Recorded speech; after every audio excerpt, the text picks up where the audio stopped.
নমস্কার বন্ধুরা, home cook চ্যানেলে সবাইকে স্বাগত জানাই। চলে এসেছি আবারও একটি রেসিপি নিয়ে। আজকে আমি কয়েকটি তেড়া বেঁকা বেগুন দিয়ে দারুণ স্বাদের একটি রেসিপি বানিয়ে দেখাবো।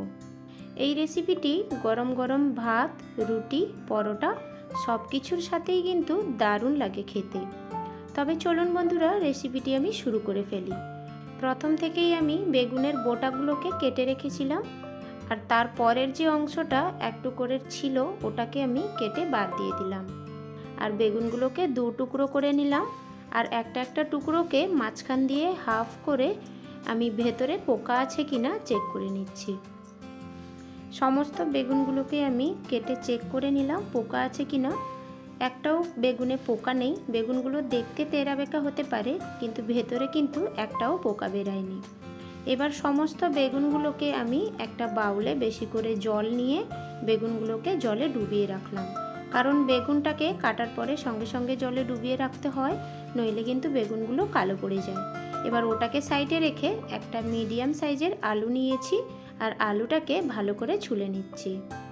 আলুটাকে ভালো করে ছিলে নিয়েছি। এবার আমি ওর ছিলকাগুলো ফেলে দিচ্ছি। এবার আলুটাকে আমি 4টে টুকরো করে কেটে নেব।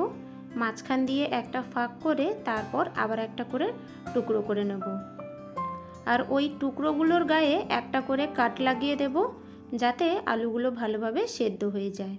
সমস্ত আলুগুলোকে আমি কেটে নিয়েছি। এবার যে বেগুনটা যে বাউলে আমি জল দিয়ে ডুবিয়ে রেখেছিলাম, ওই বাউলেই আমি আলুটাকে তুলে নিলাম, আর ভালো করে ডুবিয়ে ডুবিয়ে আলু বেগুন ভালো করে ধুয়ে নিয়ে জলটা আমি ফেলে দেব। এবার নিলাম 4টে মিডিয়াম সাইজের লাল লাল টমেটো। টমেটোগুলোকে আমি আগে থেকে ধুয়ে রেখেছিলাম। এবার টমেটোর গায়ে দুটো করে কাট লাগিয়ে নেব, আর কাটগুলো একদম ডিপলি করবেন না, তাহলে সেদ্ধ করার সময় টমেটোর ভেতরের অংশগুলো একদম বেরিয়ে আসবে। সমস্ত টমেটোগুলো কাট করে নিয়েছি। এবার ওই আলু বেগুন যে বাউলটায় তুলে রেখেছিলাম ওতেও আমি একটা একটা করে টমেটোগুলো তুলে নিলাম। এবার ওটাকে সাইডে রেখে কিছুটা পরিমাণ বাঁধাকপি কুচি নিয়ে নিয়েছি। এবার ওটাকেও সাইডে রেখে আর কিছুটা নিয়েছি গ্রিন মটর। এবার যেটা করব, একটা প্রেসার কুকার নিয়েছি, আর ওতে কেটে ধুয়ে রাখা বেগুনগুলো আমি এক এক করে সাইডে দিয়ে দিচ্ছি। প্রেসার কুকারটা আমাদের প্রত্যেকের বাড়িতে কম বেশি থাকে, তো প্রেসার কুকারটা আমরা এখানে ইউজ করব। প্রেসার কুকার ইউজ করে এমন একটা রেসিপি বানিয়ে খাওয়াবো সবাইকে, সবাই তো পুরো চমকে যাবে। কেউ কেউ তো আবার আঙুল চেটে পুটে খাবে। তো বন্ধুরা, আপনারাও দেরি না করে ফটাফট একটা প্রেসার কুকার তুলে নিন, আর এইভাবে একটা রেসিপি বানিয়ে ফেলুন, সবাই পুরো আপনার ফ্যান হয়ে যাবে। এবার আমি আলুগুলো অ্যাড করে দিলাম, আর কেটে রাখা টমেটোগুলো অ্যাড করে দিলাম, আর বাঁধাকপি কুচি অ্যাড করে দিলাম, আর মশলায় দিলাম হাফ টিস্পুনের মতো লবণ, লবণটা স্বাদ বুঝে দেবেন, আর হাফ টিস্পুনের মতো হলুদ গুঁড়ো, আর 1 টেবিল স্পুনের মতো সর্ষের তেল। এই সর্ষের তেলটা দিলেই এত সুন্দর টেস্ট আসে কি বলবো বন্ধুরা। আপনারা একবার বাড়িতে এইভাবে ঠিক আমার প্রসেসেই বানিয়ে দেখুন, আশা করি আপনাদের খুব ভালো লাগবে। আর ওই বাটি মেপেই আমি কিছুটা পরিমাণ জল অ্যাড করে দিলাম, আর ওই বাটিতেই আমি কিছুটা পরিমাণ মটরশুঁটি দিয়ে দিলাম, আর বাটি শুদ্ধই আমি প্রেসার কুকারে বসালাম, কিন্তু ঢেলে দিয়ে দিলে মটরশুঁটিগুলো পরে আবার বাছতে অসুবিধে হবে, ওই জন্য। তো 2 থেকে 3টে আমি সিটি দিয়ে নিলাম। দেখুন, ঢাকনা খুলে দেখিয়ে দিচ্ছি, টমেটোগুলো ভালোভাবে সেদ্ধ হয়ে গেছে, সব কিছুই ভালোভাবে সেদ্ধ হয়ে গেছে। এবার আমি ওই মটরশুঁটি বাটিটা আমি সাঁড়াশির সাহায্যে ধরে বের করে নেব। এবার এক এক করে ওই টমেটোগুলোকে একটা প্লেটে আমি বের করে নিচ্ছি, আর টমেটোগুলোর সমস্ত ছিলকাগুলো আমি ছাড়িয়ে নিচ্ছি। সমস্ত টমেটোর ছিলকেগুলো আমি ছাড়িয়ে নিয়েছি। এবার একটা ম্যাশার নিয়ে টমেটোটাকে আমি ভালো করে ম্যাশ করে দেব। তো বন্ধুরা, এতক্ষণ পর্যন্ত আমার রেসিপিটি যদি আপনাদেরকে একটুও ভালো লেগে থাকে, তাহলে আমার ভিডিওটিতে একটা লাইক করে দেবেন, আর বন্ধুবান্ধব আত্মীয় স্বজনের সবার সাথে শেয়ার করার অনুরোধ রইল। আর আমার চ্যানেলটিকে কিন্তু অবশ্যই সাবস্ক্রাইব করে আমার পাশে থাকবেন। এবার আমি সেদ্ধ আলুগুলো টমেটোতে দিয়ে আবারও আলুটাকে ভালো করে ম্যাশ করে নিচ্ছি।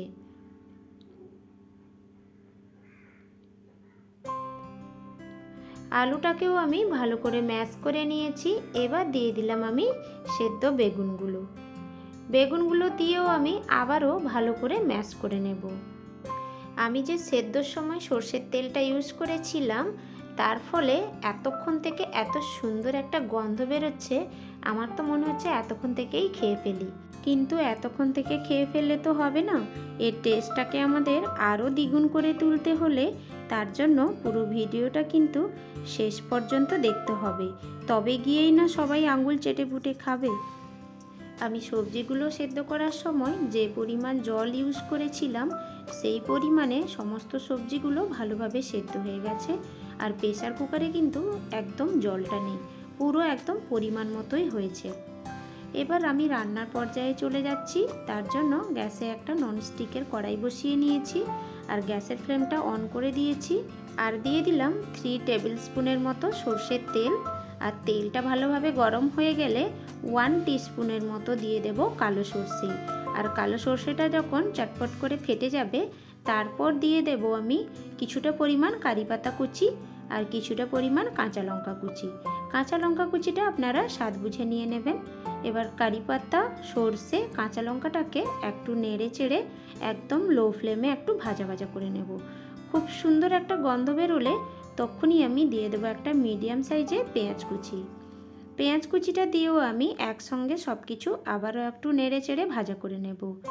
পেঁয়াজটা কিন্তু আমি একদম ভাজা করব না, সামান্য একটু ভাজা করব। পেঁয়াজটাকে আমি হালকা ভেজে নিয়েছি। এবার আমি দিয়ে দিলাম অনেকটা পরিমাণ থেঁতো করা রসুন। তার মধ্যে 10টার মতো রসুনের কোয়া আছে, ওটাকে আমি থেঁতো করে দিয়ে দিলাম। এবার আবারও একসাথে নেড়ে চেড়ে আমি একটু ভাজা করে নিচ্ছি। আর পেঁয়াজ, রসুন এগুলোকে আমি কিন্তু একদম বেশি কড়া করে ভাজবো না, তাহলে কিন্তু এর স্বাদটা ভালো আসবে না। এবার দিয়ে দেব 1/3 টিস্পুনের মতো হলুদ গুঁড়ো আর 1/2 টিস্পুনের মতো লঙ্কার গুঁড়োটা স্বাদ বুঝে দেবেন।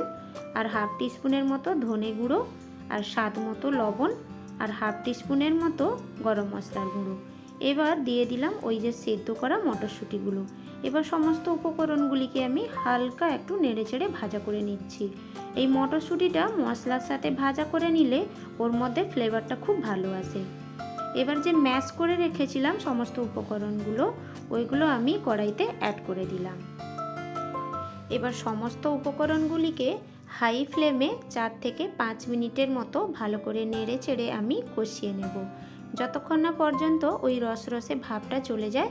দেখবেন কড়ার তলাটা ছাড়তে শুরু করবে, একটু তেল তেল বেরোতে শুরু করবে, ওই পর্যন্ত আমি এইভাবে নেড়ে চেড়ে একটু রসরসে ভাবটা শুকিয়ে নিয়েছি। এবার দিয়ে দিলাম স্বাদ মতো লবণটা আপনারা স্বাদ বুঝে অ্যাড করে নেবেন। আবারও আমি ভালো করে মিক্স করে নিচ্ছি। এইভাবে মিক্স করতে করতে প্রায় 1 থেকে 1.5 মিনিট হয়ে গেছে। আর দেখুন পুরো ভালোভাবে এবার নিচের তলাটা ছেড়ে এসছে। এবার আমি অ্যাড করে দিচ্ছি 1 টেবিল স্পুনের মতো সর্ষের তেল আর একটা মিডিয়াম সাইজের কুচনো পেঁয়াজ। এই সর্ষের তেল ও কিছুটা কুচনো পেঁয়াজ দেওয়ার ফলে এর স্বাদটা কিন্তু দুর্দান্ত আসবে, কারণ পেঁয়াজটা তো পুরো সেদ্ধ হয়ে যাবে না, একটু কাঁচা কাঁচা ভাব থাকবে আর খাওয়ার সময় মুখে লাগলে অপূর্ব লাগবে খেতে। পেঁয়াজ আর সর্ষের তেলটাকে আমি ভালো করে মিক্স করে নিয়েছি। এবার দিয়ে দিলাম বেশ কিছুটা পরিমাণ ধনেপাতা কুচি। আর যেটা দেব সবথেকে যেটা গুরুত্বপূর্ণ হলো 1/2 টিস্পুনের মতো লেবুর রসটা কিন্তু অবশ্যই দিতে হবে। এই লেবুর রসটা দিলে ফ্লেভার আর স্বাদটা কিন্তু খুব ভালো আসে। আমি এখানে স্পুন মেপে 1/2 টিস্পুন বললাম, নহিলে একটা লেবুর 3 ভাগের 1 ভাগের রসটা আপনারা চিপড়ে দিয়ে দেবেন।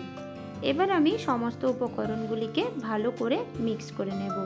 রেসিপিটি সম্পূর্ণ রেডি হয়ে গেছে। এবার গ্যাসের ফ্লেমটা আমি বন্ধ করে দেব। এবার গরম গরম আমি সার্ভ করে দেখাবো আপনাদেরকে। দেখুন বন্ধুরা, দেখতে কত সুন্দর আর লোভনীয় হয়েছে।